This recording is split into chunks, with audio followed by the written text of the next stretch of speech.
雨滴打在窗台上，像是在替时间伴奏。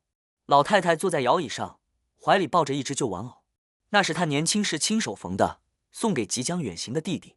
50年过去了，那只玩偶却在上周寄了回来，包裹上没有寄件人，只有一张字条。我一直带着它，直到现在。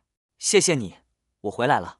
门铃忽然响起，老太太站起来，手指微微颤抖地转开门把。门外站着一位满头白发的男人，眼神熟悉而温暖。他笑了，像是等了一辈子的午后终于放晴。